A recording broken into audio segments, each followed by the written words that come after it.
So hello everyone, welcome to my channel. और जैसा कि आप सबको पता है, नीट एग्ज़ाम का पेपर हो चुका है। कई जगह पेपर लीक भी हो गया राजस्थान में। कोई बात नहीं है, इससे आपको कोई दिक्कत नहीं है। आपका री नीट नहीं होगा, टेंशन मत लीजिए। तो आज की इस वीडियो में हम नीट 2024 पेपर का बहुत ही डिटेल्ड एनालिसिस करेंगे और बताएंगे किस प्रकार का पेपर था, किस लेवल के क्वेश्चंस थे, किस चैप्टर से कितने क्वेश्चंस आए हैं, 11 से कितना आया, 12 से कितना आया। तो चलिए वीडियो को शुरू करते हैं।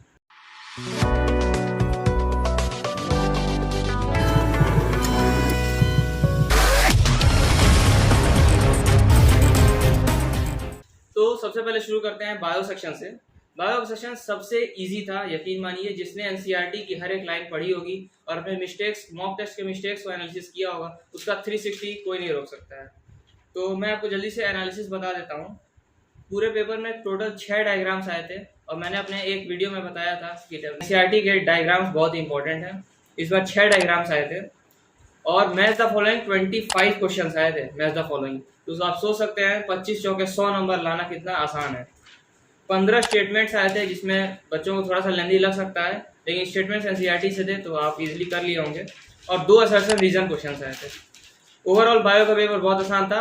340 प्लस स्कोर करना बहुत आसान था और इसमें टाइम मैनेजमेंट भी कोई बड़ी इशू नहीं थी। आधे घंटे में आप सबका पेपर हो गया होगा।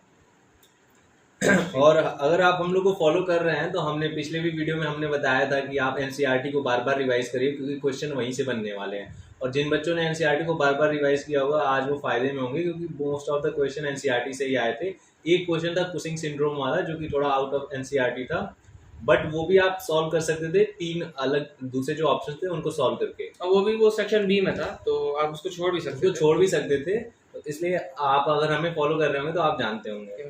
ओके, तो केमिस्ट्री में बात करें तो आप पिछली वीडियो में भी मैंने बताया था कि एनसीईआरटी और दूसरी बात की प्रीवियस ईयर क्वेश्चन पे स्टिक रहना है। प्रीवियस ईयर क्वेश्चन को बहुत बार प्रैक्टिस करना है।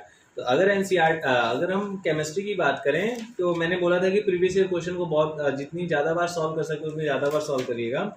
और आप देखें तो केमिस्ट्री में ऐसा कोई क्वेश्चन नहीं है जो प्रीवियस ईयर क्वेश्चन में ना पूछा गया हो। आप अगर 10-15 सालों के क्वेश्चन सॉल्व करके आए हैं तो आपको हर एक क्वेश्चन देखा हुआ लगेगा। और केमिस्ट्री के क्वेश्चन का स्टैंडर्ड बहुत इजी था।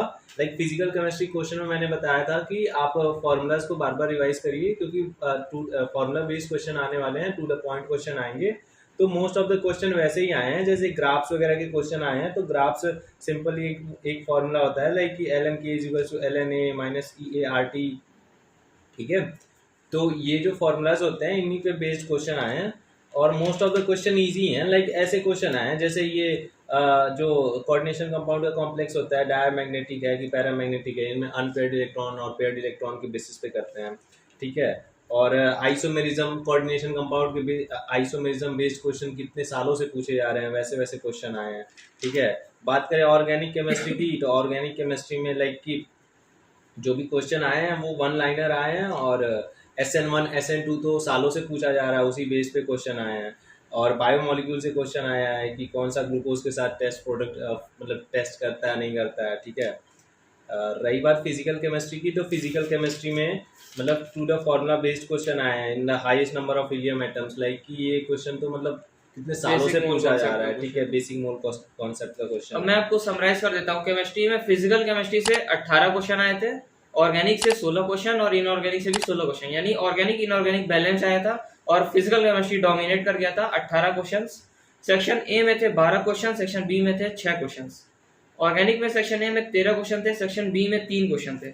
और इनऑर्गेनिक में सेक्शन ए में 10 क्वेश्चन थे और सेक्शन बी में 6 क्वेश्चन थे। तो सेक्शन बी में फिजिकल केमिस्ट्री और इनऑर्गेनिक का डोमिनेंस था और सेक्शन ए में फिजिकल केमिस्ट्री का था। आते हैं फिजिक्स पे। फिजिक्स का पेपर इजी नहीं कह सकते हैं, लेकिन मॉडरेट था। जब इजी टू मॉडरेट क्वेश्चंस थे, 1-2 हार्ड क्वेश्चंस भी थे, लेकिन ओवरऑल पेपर मॉडरेट था।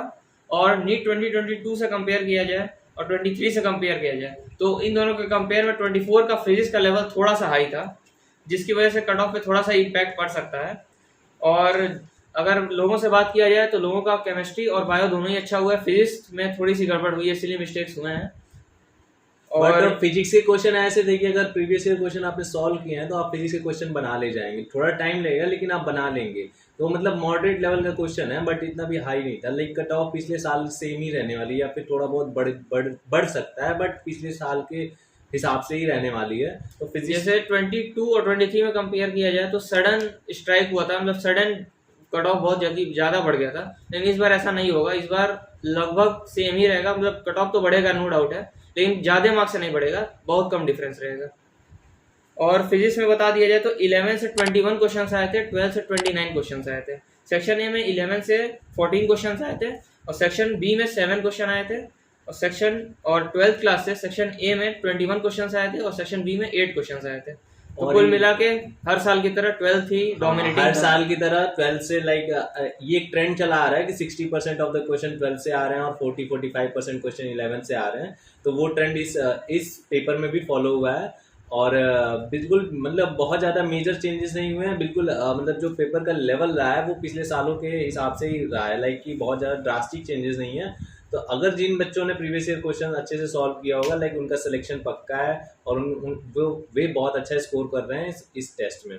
और मैंने कई बच्चों से बात किया जो मेरे चैनल पे लगातार जुड़े हुए थे नीट 2024 के लिए, तो उसमें से कई बच्चों के स्कोर 660 के अराउंड आ रहे हैं। तो कॉन्ग्रेचुलेशन उन लोग को, उम्मीद करता हूँ उनको अपना ड्रीम मेडिकल कॉलेज जरूर मिलेगा। और रही बात बहुत से बच्चों के लाइक पेपर अच्छे नहीं गए होंगे, तो बिल्कुल उन्हें निराश होने की ज़रूरत नहीं है। लाइक कि a single sheet of paper can not decide my future, मतलब literally like this is just another test. बिल्कुल कुछ लोगों के लिए मतलब लग सकता है थोड़ा बहुत, लेकिन ऐसा बहुत ज़्यादा हताश होने की ज़रूरत नहीं है। ये एक टेस्ट था, अभी आंसर की आएंगी, ओरिजिनल आंसर की आएगा, फिर उसके बाद नीट का रिजल्ट आएगा। इसलिए बहुत जल्दीबाजी में कुछ कहना है या फिर कुछ कदम उठाना बहुत जल्दीबाजी होगी। अभी तो तुम्हारे इसलिए पास बहुत टाइम है, एक महीना चिल करो आराम से, और अपने ब्रेन को रिलैक्स करो। बहुत ज़्यादा मेहनत किया है तुमने साल भर, तो अभी एकदम चिल रहो। अभी ज़्यादा घबराने की ज़रूरत नहीं है। आराम से थोड़ी देर, मतलब कुछ दिनों तक आराम करके कुछ देर घूमने चलिए, फिर उसके बाद बैठ के एनालाइज कर लेना कि कितने नंबर आ रहे हैं, कैसे आ रहा है, और घबराने की ज़रूरत नहीं है। मैं तो यही कहूँगा कि जिनका पेपर अच्छा नहीं गया वो भी मतलब ठंडे दिमाग से काम लें, ठीक है, और सब कुछ अच्छा हो जाएगा। तो ये था हमारा पेपर एनालिसिस नीट 2024 का। और इतनी जल्दी कट ऑफ एक्सपेक्ट नहीं किया जा सकता है, तो अगर बोला भी जाए तो नीट 2023 से थोड़ा सा मतलब 5 मार्क्स मैक्सिमम ज़्यादा हो सकता है, उससे ज़्यादा नहीं जाएगा। तो अगर आपका स्कोर 610 के आसपास आ रहा है तो आप अपने आप को सेफ महसूस कर सकते हैं जनरल कैटेगरी से। और जहाँ तक की बात की जाए, जिन लोग का पेपर अच्छा हुआ है उन लोगों को अब डायलेमा होगा कि मैं कौन सा कॉलेज चूज़ करूँ, तो उसके लिए मैं सेपरेट वीडियो बना दूंगा आपके मार्क्स के हिसाब से कौन सा कॉलेज आपके लिए बढ़िया रहेगा। हमारे चैनल पे आप बने रहिएगा। हम मतलब कॉलेज के रिव्यूज वगैरह भी मतलब इस चैनल पे लाते रहेंगे, और सारे एम्स के बारे में और स्टेट मेडिकल कॉलेज के हिसाब से मैं आपको बता दूंगा। आपको हम लोग काउंसलिंग में भी हेल्प करेंगे वीडियोस के थ्रू, तो लगातार अपडेटेड रहिएगा। सब्सक्राइब करके वो बेल आइकन दबा दीजिएगा। तो आज की वीडियो में सिर्फ इतना ही। All the best for your upcoming medical career.